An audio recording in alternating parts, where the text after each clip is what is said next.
အောက်စုကလည်းရှိတယ်ဟိုနောက်အားပြီးရှိသေးဆိုတော့ခဏအောင်ရှိတယ်အဲ့ဒီကလည်းအောက်စုကလည်းကိုပါနေတယ်အရင်ဆုံးဒီမှာဆိုအုပ်စုံရတဲ့အာယုရဲ့ရှိတယ်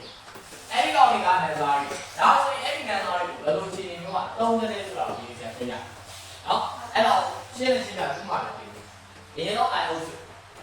အဲ့အောက်စုကလည်းလာတဲ့ပြောဆိုသူတနည်းအားဖြင့်ဒီကိုလာတယ်ဟုတ်တယ်ဥပမာဆိုအဲ့အောက်စုဒီကိုလာတယ်အောက်ပြီးတော့ပဲဒီဘယ်သူပဲဖြစ်ကိုအတွက်ကိုပြောနေအာယုံကိုအတွက်ကိုပြောနေအာယုံမိန်းကလေးပဲဒီယောက်ျားလေးဖြစ်ကိုအတွက်ကိုပြောနေအာယုံဟုတ်တယ်မလားယောက်ျားလေးဆိုရင်ကျွန်တော်လည်းစကားပြောတယ်ကျွန်တော်ပြောတယ်မိန်းကလေးတွေဆိုရင်ကျွန်မပြောတယ်ဟုတ်တယ်အဲ့တော့ယောက်ျားလေးကိုပြောယောက်ျားလေးပဲဖြစ်မိန်းကလေးတွေကိုအတွက်ကိုပြောနေအာယုံဟုတ်ဘာမှမပြောဘူးစကားပြောနေမိန်းကလေးတွေကျွန်တော်နာမည်ကမောင်းမောင်းပါကျွန်တော်နာမည်ဟုတ်လားဟုတ်ကျွန်တော်ခုမှအရေးကြီးတယ်ဟုတ်တယ်မလားကျွန်တော်ရဲ့အဲ့တော့ I also ဆိုတာဒီ I also ဆိုတာတော့မှညာရှိတယ် I me my အဲ့ဒီကောင်လေးအကုန်လုံးက close ဆိုသူမိမိကိုယ်တိုင်ပြောတော့ကိုယ့်ဘက်ကိုပြောချင်တဲ့ကောင်နဲ့ I also ဆိုတော့ဘောမအဲ့ဒါကြီးလူတိုင်းလူတိုင်းကိုယ့်အတွက်ကိုဒီလိုပြောဆိုရင် I also ကိုပြောရမယ်ဟုတ်ပါဥမာဆိုတော့ဆိုင်မှာမုံလေးကိုဝယ်မင်းတို့တော့ဝယ်ရတယ်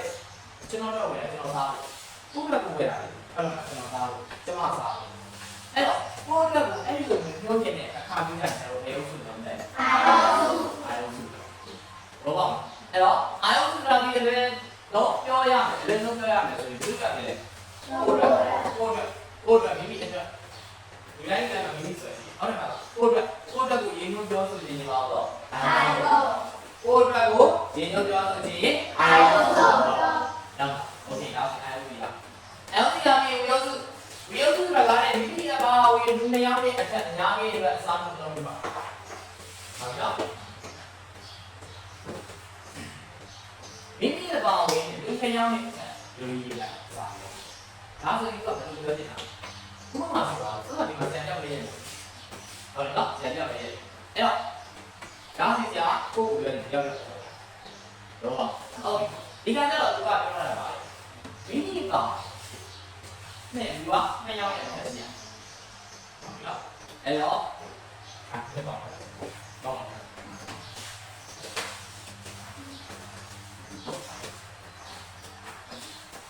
โอเคနော်ဒီပါဟုတ်လားတော့လာပြီဆိုတော့ဒါလည်းဒါပြည့်ပြည့်နဲ့ပြောမယ်ဆိုရင်မိမိနဲ့ပြောဟုတ်လားသူပြည့်ပြည့်နဲ့ပြောမယ်ဆိုရင်မိမိနဲ့ပြည့်ပြည့်သူပြည့်ပြည့်ချင်းဆိုရင်မိမိဟုတ်ပြီဒီမှာဘုသုံးချုပ်နေရပြီဟုတ်ပြီအဲ့ဆရာတို့ဒီလိုလေးမင်းတို့မရောပြန်ဟုတ်ကျွန်တော်တို့ပြန်ပြီးပါဟုတ်ပြီဆရာတို့ပြောတယ်မင်းတို့လည်းမမနေရတယ်မမနေရတယ်ကျွန်တော်တို့ပြန်ပြီးတော့မှဒီလိုပြောတယ်ကျွန်တော်တို့ပြန်ပြီးတော့မှဒီသူတို့ပြောလိုက်တာကကျွန်တော်တို့ပြောတယ်ဟုတ်တယ်နော်ကျွန်တော်တို့ဆိုတော့ဒီမှာဒီမနေရဟုတ်ရဟုတ်ရဟုတ်တယ်အဲ့တော့ပြောတဲ့အခါမှာဒီတိုင်းကကျွန်တော်တို့ပြောတာကျွန်တော်တို့ဆိုတာဒီလိုမျိုးရှိတယ်အများတော့ဘာလို့လဲစုပြီးတော့ပြောတယ်တယောက်ချင်းလည်းပြောတာဟုတ်လားဟုတ်ဘူးဘာလဲအများကစုပြီးတော့ပြောလိုက်ကျွန်တော်တို့ဒီရမန်ဒီကလည်းမျိုးတယ်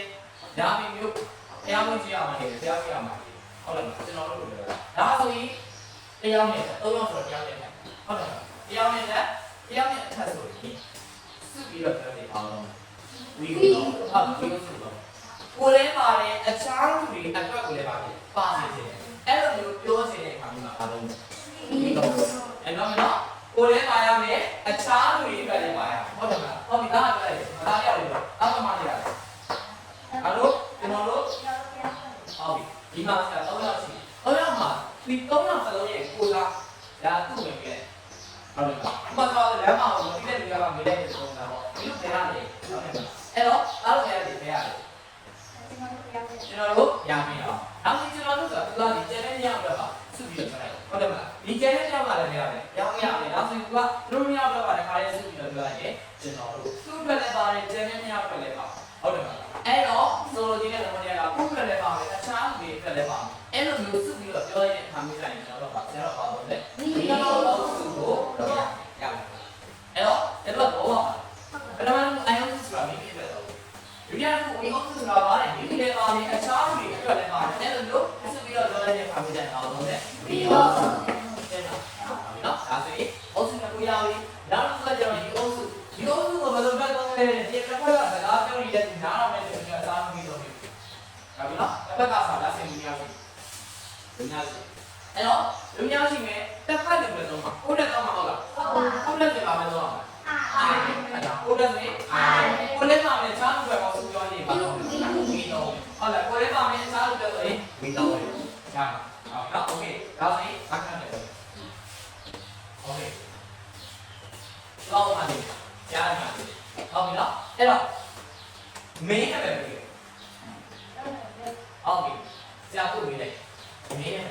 အဲ့တော့မင်းလို့ဆရာတို့မိလိုက်ဟုတ်တယ်မလားအဲ့တော့သူကဒီမှာဆရာပြောတော့နားမှာပဲအောင်တယ်နောက်တော့ဆရာပြောတယ်အဲ့တော့သူဒီမှာဒီအောင်လေးမင်းလို့ပြော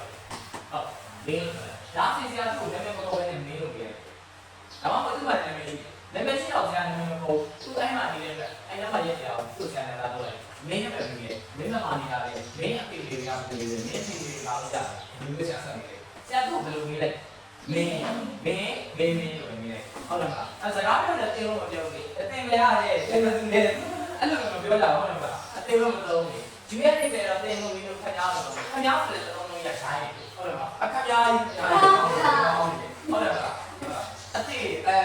တင်းလို့ပြောအောင်လေလားဟုတ်ပြီတော့ဒီခေတ်ကတင်းလို့လည်းမဟုတ်ဘူးဆက်စကားတွေဘာနဲ့လဲမင်းနဲ့ဟာဟုတ်ပြီမင်းနဲ့လည်းမမနေရတယ်မင်းဖြစ်ပြီအဲ့ဒီတစ်ခါတည်းဆရာကပြန်လာတော့တယ်ဟုတ်ပြီနော်သူကတစ်ခါမှရှိတစ်ခါတည်းဆရာသူ့တော့ဆရာလည်းလာလာတော့မင်းဟုတ်တယ်ဒါဆိုရင်အဲ့ဒီပြန်လာတော့ပြန်လာတယ်ဆရာတို့ယူအောင်နော်ယူဒါဆိုဒီမှာဘယ်ရောက်ရှိတရားရှိအဲ့ဒီရောက်နေဆိုရင်ယူပဲတော့ရောက်နေဆိုရင်ယူပဲသူကဆရာပြောတာရှိအဲ့ဒါကျွန်တော်ပြောတယ်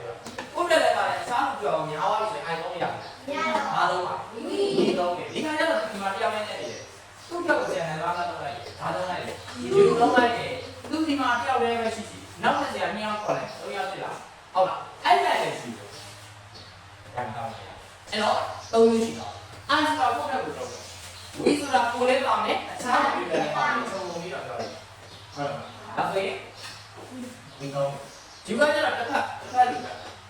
အဲ့တော့မင်းမတူတယ်မင်းတို့ဘာလုပ်နေတာလဲဟုတ်လားခါလေးဆိုလူဆိုင်ရည်တဲ့စကားနဲ့မင်းတို့ဘာလို့စကားများနေတာလဲမင်းတို့ပြောလိုက်အဲ့တော့ဘုရားဆုပြီးတော့ဆရာမင်းသွားတဲ့ခါကျသွားပြီးတော့စကားတွေများနေဆရာတော့မင်းတို့ဘာလို့စကားများနေတာဟုတ်လားတရားချင်းပြန်တယ်ဆရာလိုက်ပါတော့အကုန်လုံးချုံပြီးတော့မင်းတို့ဟုတ်လားမင်းတို့တော့လိုက်ကြပြီတရားပြောဆရာလည်းညို့ပြီးလည်းပြောနေတယ်ဗျာအကုန်လုံးချုံပြီးတော့ဆရာပြောနေတာဟုတ်လားအဲ့တော့မင်းဘာလို့စကားပြီးရတယ်ဒါဆိုရင်မင်းဘာလို့စကားပြီးရတယ်ဆရာကလည်းညို့ပြီးပြောလိုက်ဘာလဲပြောတယ်